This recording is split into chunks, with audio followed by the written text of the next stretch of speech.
Salut tout le monde, j'espère que vous allez bien. Encore une fois, une petite vidéo qui va suivre la dernière que j'ai faite sur les musiques ambiantes, on va dire, oui, australiennes, pour faire, euh, pour faire simple. Parce que voilà, si vous êtes nouveau à cette chaîne et admettons que vous découvriez cette chaîne pour la première fois juste maintenant, je m'appelle Fred, je suis français, j'habite à Melbourne depuis 20 ans.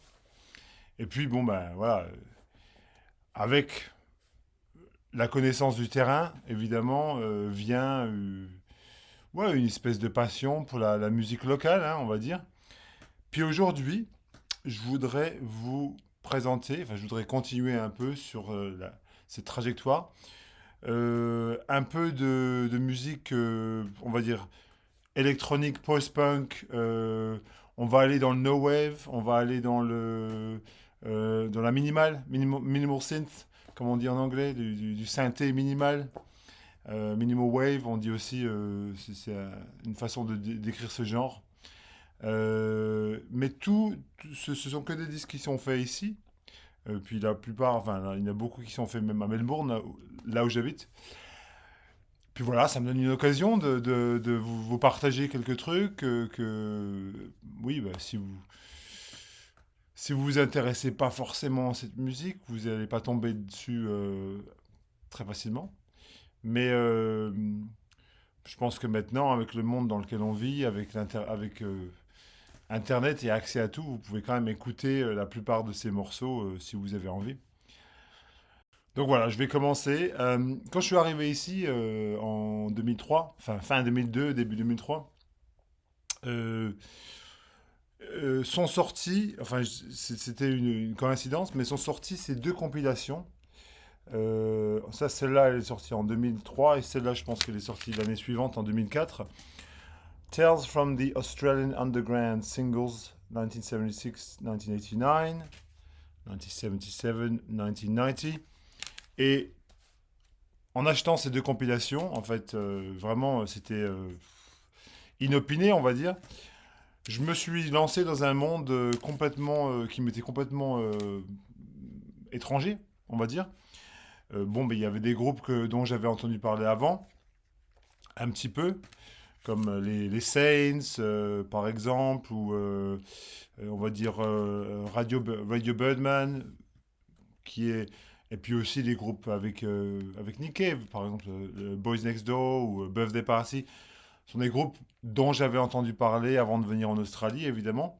Mais en tombant sur ces compilations, je suis tombé sur des trucs, enfin, voilà, ça m'a ouvert des portes. Il y a un pan de mon horizon qui s'est ouvert. C'est ça la fonction d'une bonne compilation, finalement. Et j'ai découvert des tas de groupes. Et ça, c'est bon, ça c'est tout du post-punk en fait, et puis un peu de musique indé. Donc c'est ce dont on va traiter aujourd'hui. Mais par exemple, pour citer des groupes assez bateaux là que j'ai connus en sortant ces disques, en achetant ces disques, on va parler par exemple d'un groupe qui s'appelle Hunters and Collectors. Alors ce disque-là, je crois que c'est leur premier album. C'est un disque de New Wave industriel qui est en fait fantastique. À mon avis, c'est un espèce de Talking Heads, mais à l'australienne. Donc ils sont de Melbourne, c'est le groupe de Mark Simon. Et en fait, il y a un côté, oui, très indus là-dedans qui est... je vous conseille d'écouter par exemple Talking to a Stranger, qui est une des chansons. Alors, Hunters and Collectors, c'est assez basique en fait, parce que bon, bah, en fait, après leur période post-punk, ils sont devenus quand même des. Ils ont quand même fait de la new wave qui était assez. Voilà, qui passait beaucoup à la radio. Mais ça, c'est vraiment début des années 80, 1981. Hans Collectors. Et voilà, pour vous en montrer un autre, ça, c'est un de leurs albums suivants, de Jaws of Life. Ça date de 1984. Alors celui-là, carrément, il a été fait au studio de Connie Plank, comme vous pouvez voir là, voilà, je vous montre là. Voilà, en Allemagne évidemment, oui, et puis ils ont donc utilisé le studio de Cannes et le studio de Conny Plank, et donc on a un côté très indus. Enfin oui, c'est un peu du Krat, mais c'est du Krat à l'australienne, quoi. Donc enfin, c'est des choses sur lesquelles peut-être vous tomberez jamais en France si vous regardez ça, mais ça vaut quand même la peine de rentrer dedans. Un autre groupe d'ailleurs, je sais plus où j'ai mis l'autre. Bref, un autre groupe qui m'a sauté aux yeux, on va dire, en sortant ces compilations-là, c'est, pour moi, c'est un des plus grands groupes de post-punk. Puis, enfin, je dirais que c'est vraiment de la no wave à l'état pur de Laughing Clowns, ok. Donc, ils ont fait beaucoup. Ça, c'est un 12, un 12-inch single. Je sais pas qu'est-ce que c'est en, en français, je sais pas. C'est un maxi single, c'est ça. Avec, oui, je pense que c'est, je sais pas, est-ce qu'il y a deux, ouais, non, il y a une chanson sur chaque face. Mais alors, il y a du saxo qui se mêle avec des lignes de guitare qui sont très très angulaires. On, on a un mélange entre, ben voilà, ça me fait beaucoup penser à James Black and the Whites ou James Black, The Contortions, les groupes no wave américains, oui, de la période des années, fin des années 70, DNA, Mars, tout ça, Lydia Lunch. Mais il y a un côté peut-être un peu plus poppy là-dedans enfin, c'est moins abrasif, on va dire, moins rugueux, mais c'est quand même très à l'avant-garde, hein. Là, on est dans un monde ça, c'est un autre maxi, Everything That Flies. Alors, ce sont des chansons génialissimes, hein, vous voyez. Donc, Edmund Cooper, qui joue de la guitare et qui chante, c'est le guitariste des Saints, du groupe Les Saints. C'était le guitariste des Saints. Puis j'ai beaucoup de ses albums, je pourrais vous sortir. Non, j'ai une tonne de ses albums, mais j'ai sorti deux, trois trucs parce que je me suis dit, la vidéo va durer 15 heures. Donc ça, c'est le genre de groupe que j'ai découvert en écoutant ça. Un autre exemple, c'est ce merveilleux single euh, c'est c'est complètement délirant. Kim Salmon, Lightning Scary. Donc Kim Salmon, c'est vraiment une icône du post-punk ici. Il a eu plein de groupes. Par exemple, il était dans un groupe qui s'appelait Kim Salmon and the Surrealists, Kim Salmon and the... Ça m'échappe maintenant. Vous pouvez regarder vous-même sur Discogs. Euh, Toujours est-il que voilà, le single, enfin la pochette reflète très très bien le genre de musique. C'est un espèce de mélange détonnant entre une espèce de sensibilité à la Tom Waits et puis du Public Image Limited. Si on les mettait ensemble un peu, on obtiendrait cette mixture un peu délirante. Voilà, donc Lightning Scary, c'est génial. Donc voilà, ça c'est le genre de groupe que en écoutant ces compilations, je suis tombé dessus. Un autre groupe dont je veux vous parler absolument, et je vais un peu insister d'ailleurs, c'est ce groupe-là, Essendon Airport. Alors, Essendon Airport, c'est un groupe de Melbourne.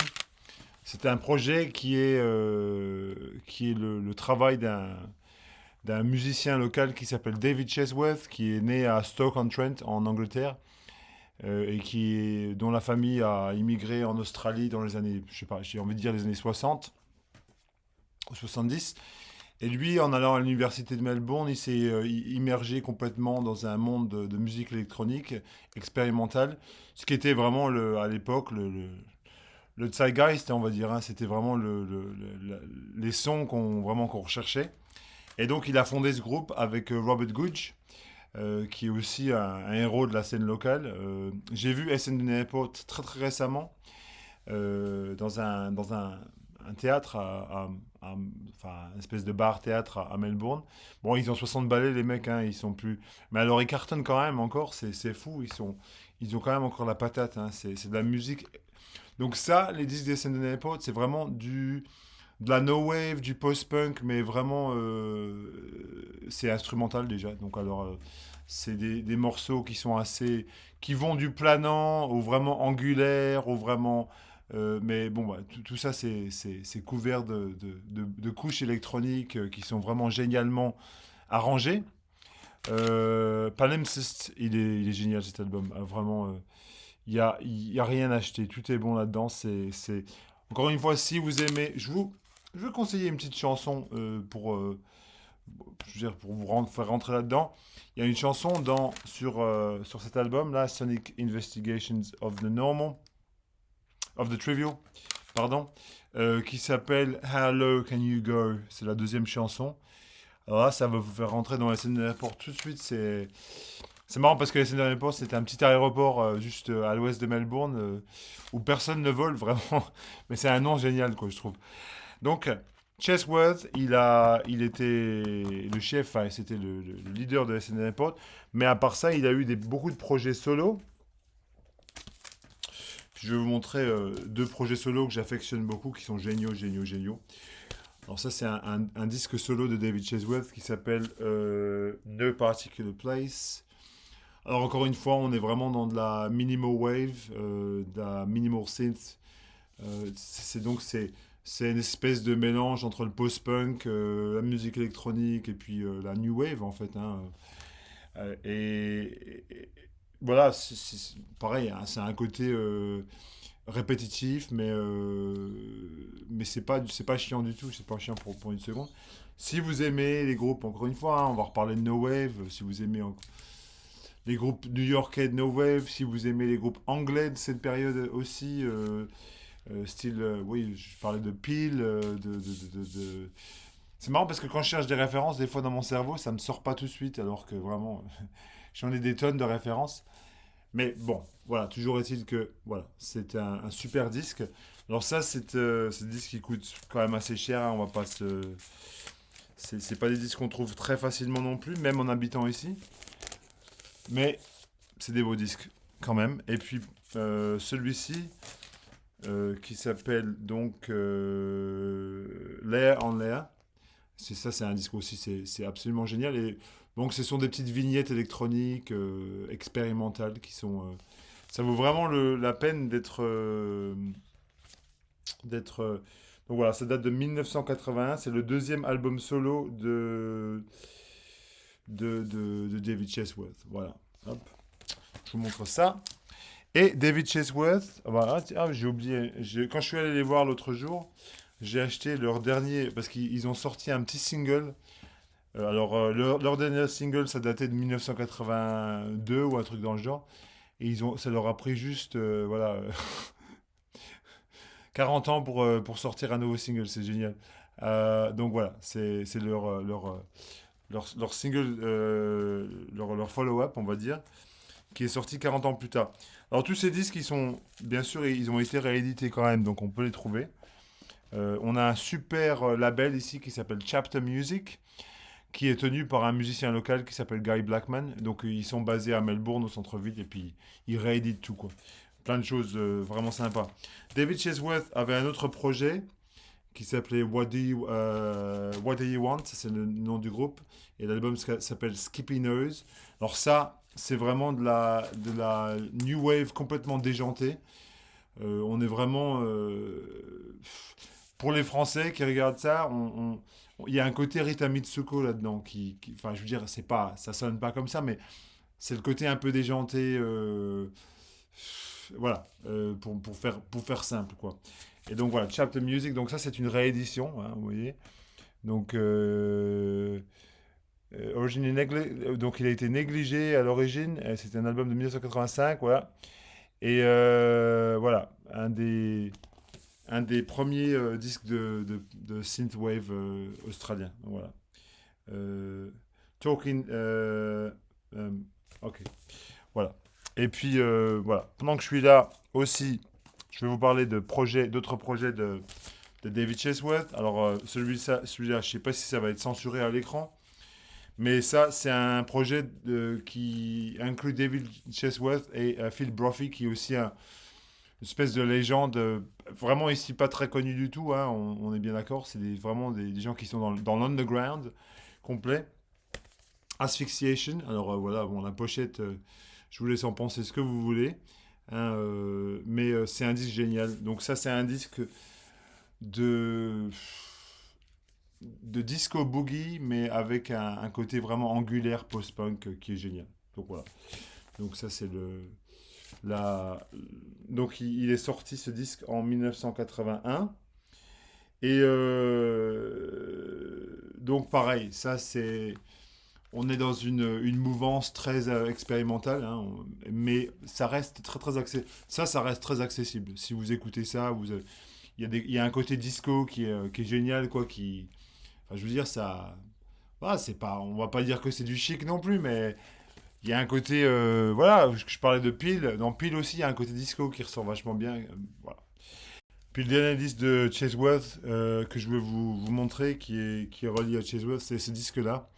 Laughing Hands, c'était un groupe pareil, c'est un groupe de Melbourne ils ont enregistré ça à La Trobe Studio. Donc La Trobe, c'est une université pas loin du centre-ville de Melbourne, 1981. Donc ça, c'est encore une fois, c'est très post-punk, très, très atmosphérique, très électronique. Euh, et puis, donc ça, c'est une réédition qui a été ressortie en 2020. Je pourrais, si je voulais acheter un original de ça, parce que des originaux, il y en a. La pochette n'est pas exactement la même. Mais je me suis dit, voilà, on peut. Ces mecs-là, ils sont encore en vie, on peut leur donner un peu de pognon. Enfin bon, c'est un peu con comme raisonnement, mais c'est vrai que des fois, parce que moi je les ai vus, ces gars-là, hein, ces types-là qui ont fait ces. Et c'est vrai que en achetant une réédition, peut-être que eux, ça leur permet de continuer de vivre un peu de ça. Bon, mais si je trouvais un original à prix abordable, je pense que je l'achèterais directement. C'est vraiment, vraiment excellent cet album. Euh, je reste sur de la no wave, de la minimale. Je vous parlais de Peter Westheimer. Alors ça, c'est un disque fabuleux. Ça, pour le coup, c'est un original. Donc Peter Westheimer, il est de Sydney. Et bon, encore une fois, on est dans ce même domaine sonore. Je viens de le rejouer d'ailleurs, juste il y a 5 minutes avant la vidéo, c'était pour me remettre un peu dans l'ambiance, hein. Je vous conseille d'écouter la première chanson Move, si vous la trouvez sur YouTube. Ça donne un peu le ton du truc. C'est déjanté, voilà, c'est de la musique. Voilà, encore une fois, on est vraiment dans ce truc de minimo wave. On est dans le, le- le- c'est de la new wave, mais qui reste très très basique, et puis qui est faite pas pour le succès, hein, c'est fait parce que il avait envie de faire ça, quoi. Et le type est un docteur, il est encore en vie, hein, il est docteur, il est médecin, il habite vers Sydney, et puis bon, il continue de sortir quelques disques ici et là. Mais ça, c'est son disque de 1980. Je crois que c'est 1980 ou 1900 non, mais 1985, excusez-moi. 85, Peter Westheimer, voilà. Et donc, voilà, il a sorti ça. Voilà. Ensuite, deux, trois disques pour boucler ce tour d'horizon un peu, voilà, de musique électronique, post-punk, no wave. Voilà, un album que vous verrez jamais, certainement jamais sur une autre chaîne francophone que la mienne. The Shower Scene from Psycho. Donc, Exploiting Hits. Alors, comme vous pouvez le voir, enfin, je sais pas, ce sont par exemple, tout le monde connaît Purple Haze, c'est une chanson de Hendrix. Donc, c'est une reprise, en fait, mais faite avec des synthés pourris. Alors, si vous connaissez, par exemple, je les ai sortis, mais ça, c'est pas un groupe australien, c'est un groupe anglais. Si vous connaissez les Flying Lizards, bon, comme tout un chacun, c'est un groupe qui est quand même connu, qui font des reprises, par exemple, de Money, tu vois, vous voyez là, avec un synthé tout pourri, et puis avec une voix un peu très très décalée comment elle s'appelle cette femme, je sais plus. Bah, si vous connaissez ça, alors ça c'est complètement dans cette mouvance-là. De Share from Psycho, c'était un groupe qui reprend bon, bah, ils ont fait, je pense qu'ils ont fait, ça c'est leur unique EP. Je l'ai acheté une fois, je l'ai vu une fois en 20 ans, et je l'ai jamais revu, quoi, ce truc. C'est génial. C'est déjanté, c'est azimuté, c'est délirant, voilà, les mecs, ils sont incompétents, mais ils le font très très bien. L'incompétence, parfois, ça peut aller. Euh, Puis un groupe, voilà, qui est génial pour moi. Et puis bon, bah voilà, c'est vraiment un groupe de musique électronique à proprement dit. On est vraiment dans l'électronique pur et dur là, c'est les Seven Heads. Alors eux, ils sont de Sydney par contre. J'ai plein d'albums des Seven Heads, mais j'en ai sorti deux. Propeller. Euh, The Big Bigots, il s'appelle l'album, et Propeller. Donc c'est en fait deux espèces de 12 inch différents. Et c'est sorti sur le label Volition, qui était un label vraiment où il y a beaucoup de musique comme ça électronique. Donc Tom Ellard et Stephen Jones, les Seven Heads, c'est un duo. Voilà, c'est génialissime. Si vous aimez la musique électronique, mais ça c'est de la musique électronique des années 80. Il n'y a pas vraiment de point de comparaison que je puisse donner, mais bon, ça amène à des choses comme voilà, FX Twin, machin, des trucs comme ça. Parce que c'est vraiment dans la même. Bah, oui, voilà, ou Underworld, ou des trucs dans le genre. Puis voilà, Bad Mood Guy, génial aussi, génialissime. Voilà, donc ça date de 1987. Voilà, ça. Et puis, j'en ai sorti un autre. Alors, ça, c'est un groupe pareil qui est dans cette même scène électronique, je pense de Sydney aussi, sur Volition, que vous voyez ici. C'est donc Scattered Order, ça c'est le nom du groupe. Voilà, et l'album s'appelle, enfin le 12 inch, je pense que c'est un Extended 12. Dancing Foot and a Praying Knee don't belong on the same leg. Ah oui, alors voilà, c'est aussi. Ça me rappelle beaucoup ça, Cabaret Voltaire, en fait. Voilà, c'est ça. Ça, c'est les sons de Sheffield des années 80, Cabaret Voltaire, des groupes comme ça. Et puis voilà. Puis j'avais aussi sorti deux petites compilations qui sont géniales. Alors celle-là, c'est une compilation qui était sortie tout au début des années 80, je pense, 83, voilà. Lethal Weapons. Donc il y a des groupes clés de cette scène. Boys Next Door, donc le groupe de Nick Cave. Voilà, Teenage Radio Stars, Negatives. Donc c'est génial, génial. Et cette compile qui est très très récente, que je vous recommande grandement, puis je pense qu'il est trouvable, hein, voilà, Closed Circuits, Australian Alternative Electronic Music from the 70s and 80s Volume 1. Je sais pas s'il y a eu un volume 2, pour être honnête avec vous. Donc voilà, plein de groupes. Alors, il y a un morceau, bah voilà, vous retrouvez encore une fois, il est là, Asphyxiation, ok, on est là, voilà, hop. Vous allez retrouver, est-ce qu'il y a d'autres disques que je vous ai montré? Non, pas là-dessus. Mais il y a une chanson que je vous... Ah bah si, SN Airport, voilà. Ancesna SN Airport est là. Il y a une chanson que je vous conseille grandement qui vraiment représente un peu ce son-là. C'est la chanson numéro 5 de Karen Marx, Cold Café. Alors ça, c'est une chanson, c'est de la... Voilà, c'est du post-punk électronique australien de très haute voltige. Voilà. Donc voilà, je vais m'arrêter là. Je ne sais pas si j'ai fait un bon boulot d'explication, mais en tout cas, ça vous permet je sais pas, de rentrer dans certains. C'est vrai que parfois, c'est vraiment difficile d'expliquer la musique, il faut l'écouter. Puis moi, je suis pas un expert non plus, donc puis j'y connais rien, je veux dire, voilà. Donc voilà, laissez-moi des commentaires si vous avez des réactions. Et puis voilà, nickel. Au revoir.